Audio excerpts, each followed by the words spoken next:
Olá, aqui é a Prof. Ari. Estou aqui mais uma vez. Essa é a nossa quinta aula sobre História Geral e História do Brasil. E o tema dessa nossa aula é referente às eleições de 2018. Qual era o cenário político para que aquelas eleições acontecessem? No contexto político, como nós já estudamos em aulas anteriores, nós estávamos no governo de transição, o governo do presidente Michel Temer, que entra em sua fase final com uma das maiores rejeições da história. Isso devido às suas estratégias políticas e econômicas que foram polêmicas, criticadas, né, principalmente a reforma da Previdência e a reforma trabalhista, isso aliado mais aos escândalos de corrupção em relação à Lava Jato, que é sabido que envolvia não só o PT, mas também o PMDB, que é o partido do Michel Temer. Tudo isso auxiliou nessa grande rejeição do governo.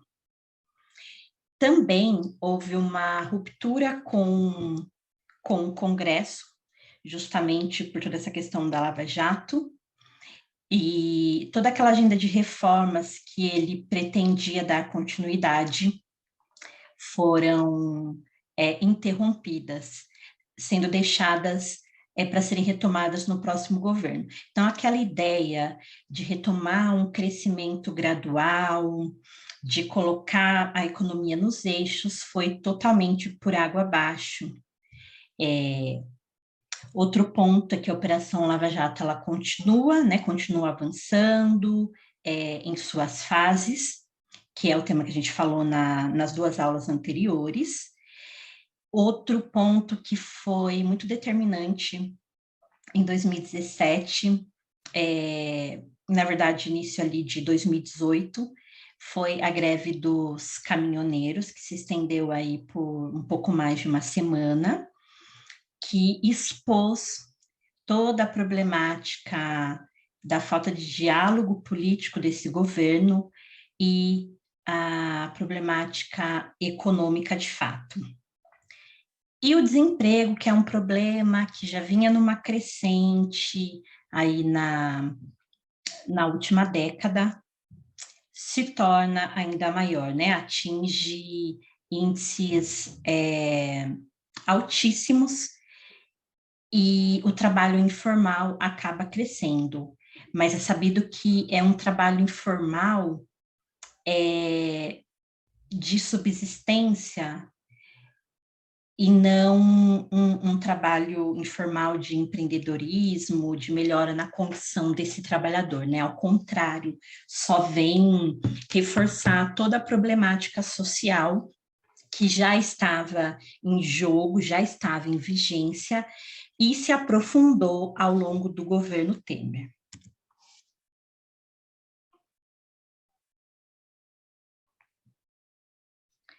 E com todas as problemáticas, essas repercussões negativas e mais uma problemática interna em relação ao governo Trump, que a gente já conversou também, né, como isso repercutiu e influiu na nossa economia, trazendo vários contextos negativos que foram trazendo piores consequências para a população.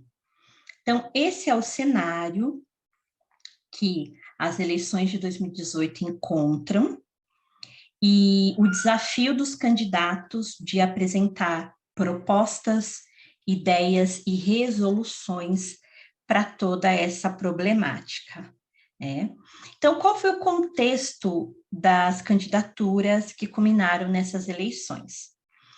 Candidaturas pulverizadas, não houve um ou dois grandes blocos de aliados, A gente vai ver as chapas, as principais chapas, então elas estavam bem pulverizadas, rompendo com a polarização PT-PSDB, né? Vieram outros partidos, outros nomes em evidência, não necessariamente novos nomes na política, ao contrário, nomes que já estavam aí há um bom tempo, mas realmente a grande característica, a principal característica, foi essa ruptura da polaridade. Também redução do tempo de campanha, fim das doações empresariais, esses dois pontos fizeram com que a participação da internet, né, a relevância das redes sociais fosse muito importante para esse contexto, o que é algo positivo, mas também trouxe, como nunca antes visto, uma maior repercussão e influência das fake news nesse processo eleitoral.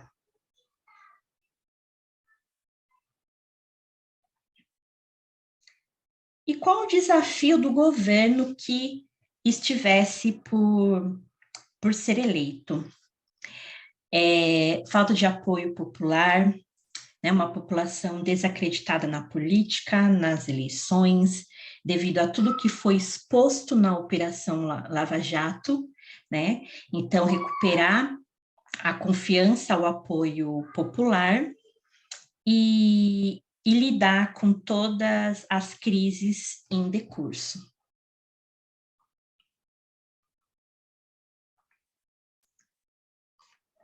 Então, uma das primeiras pesquisas do IBOPE, colocando o quanto a população, né, estava decidida ou não já em quem votaria, antes mesmo, vamos colocar assim, no início, né, das eleições, de todo o processo eleitoral, e a gente pode observar que, principalmente se a gente comparar de 2002, né, o ano de 2002 com o ano de 2018, a gente tem em 2002 mais de 70% da população com uma ideia bem definida de candidatos e se propondo a votar, né, estando mais seguro em relação ao voto nas eleições. Em 2018, a gente vê que essa certeza, essa segurança por parte da população no processo eleitoral cai para menos de 40%. Então, isso é uma exemplificação do que, do quanto a política estava sendo desacreditada pelo povo. Então, há um movimento mais pessimista, de baixas expectativas econômicas e sociais, justamente por toda a questão de corrupção, de falta de confiança na política em si, de não ver uma renovação no quadro político, novos candidatos, novas ideias, novas vertentes políticas, né, novos vertentes idealizadoras, tudo isso traz um índice de rejeição grande por parte dos eleitores, né? Traz um pessimismo em relação ao quanto o processo político democrático realmente pode ser efetivo a favor da população.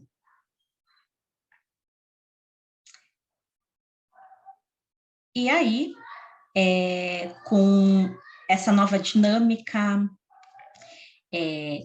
das candidaturas se fazerem mais na internet, nas redes sociais, né, de se tornarem um novo palanque, esse ambiente virtual, traz também um desafio para esses candidatos.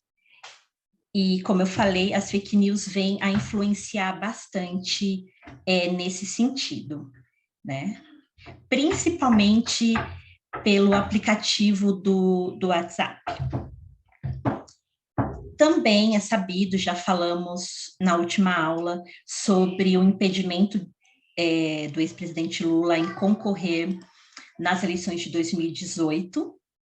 Pela lei da ficha limpa, ele se tornava inelegível, porque ele foi condenado, no caso do triplex do Guarujá, né, e também do sítio de Atibaia, mas foi a condenação dele em relação ao triplex do Guarujá que impediu que ele concorresse nas eleições de 2018. Com isso, a gente tem uma caracterização nas chapas dos candidatos. Então, quais foram as chapas que concorreram em 2018? A chapa Bolsonaro-Mourão. Então, Bolsonaro enquanto candidato a presidente e Mourão enquanto, né, o general Mourão enquanto vice-presidente. Como era uma coligação política, né, de partidos políticos com menor representatividade, eles tiveram menor tempo de TV e menor recurso público do que de outras candidaturas, como do PT e do PSDB. Mas a questão da internet foi algo que favoreceu bastante a sua candidatura. Outra chapa, né, que foi a chapa que foi para o segundo turno com a chapa do Bolsonaro, foi a chapa do Fernando Haddad, enquanto candidato a presidente, né, ex-prefeito de São Paulo, com a sua candidata a vice, Manuela Dávila, que até então era deputada estadual. Então, foi aí uma coligação entre PT e PCdoB e mais partidos da esquerda radical, como PROS e UPCO. Na direita, nós temos a chapa Alckmin, enquanto candidata à presidência, e Ana Amélia, enquanto a sua candidata a vice. Ela era até então senadora, e Alckmin não estava exercendo cargo político naquele momento, mas ele já foi prefeito e governador do estado de São Paulo, até mesmo com reeleição. E eles tiveram o apoio dos partidos de centro, tendo como principal partido de centro o PMDB. Uma outra chapa também que foi relevante foi a chapa Ciro Gomes, enquanto candidato a presidente, com Cátia Abreu enquanto candidata a vice. Cátia Abreu, naquele momento, era senadora e já tinha sido ministra da Agricultura da ex-presidente Dilma Rousseff.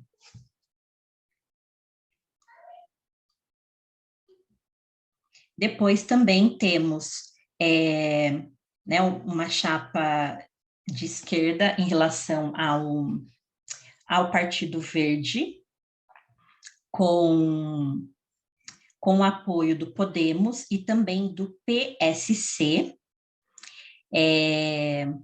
que não apoiaram Bolsonaro nem Alckmin, mesmo sendo de centro-direita, eles entraram nessa chapa com a Marina, sendo que o PV é entendido como um partido de esquerda.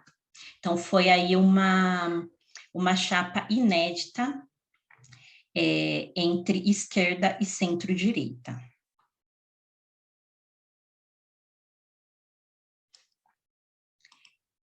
E quais eram os pontos que esses candidatos tinham que procurar trabalhar, procurar debater para né, para ganhar a confiança do povo. Trazer medidas de contenção e de saída da crise, trazer retomada do crescimento, reforçar toda a questão democrática da importância das eleições, porque, como eu falei, é algo que é constatado por pesquisas, estava amplamente desacreditado pela sociedade. Então, precisou ser feito um trabalho nesse sentido de conscientização por parte desses candidatos, né? E para isso, a participação da sociedade civil, das organizações, de movimentos políticos e sociais, de trazer essa conscientização para os candidatos, né? Para reforçar a importância das eleições. Mas realmente foi uma eleição com uma dinâmica diferente, que foi pautada na internet, nas redes sociais e, infelizmente, também nas fake news, né, que trouxe muitas informações desencontradas, deturpadas, e isso também influenciou nesse processo eleitoral. Então, dois fatores que influenciaram e determinaram o rumo das eleições. A prisão do Lula, do ex-presidente Lula, isso enfraqueceu a chapa do PT, porque o Fernando Haddad, ele tinha sido prefeito de São Paulo, ele era conhecido na cidade, no estado de São Paulo, mas no restante do país ele não tinha uma expressividade como poderia ter o ex-presidente Lula. Então, isso enfraqueceu a chapa do PT, mesmo eles tendo ido para o segundo turno. E a questão desse movimento na internet, também o movimento da igreja evangélica e dessa questão das fake news foi algo que favoreceu o crescimento da chapa do Bolsonaro, que, apesar de já estar na política há mais de 30 anos enquanto deputado,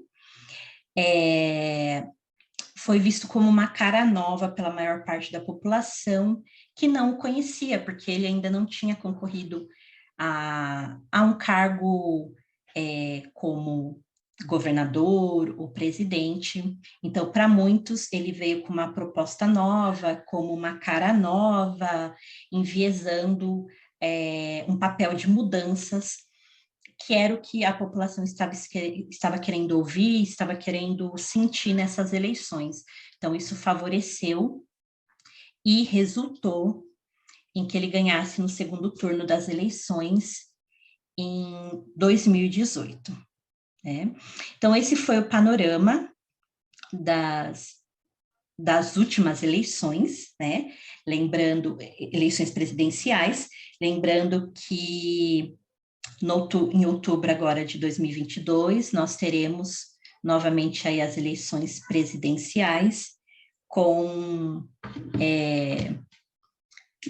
novas chapas de candidatos que têm aí até o meio do ano para apresentar aí suas chapas, suas coligações, para concorrer nessas eleições.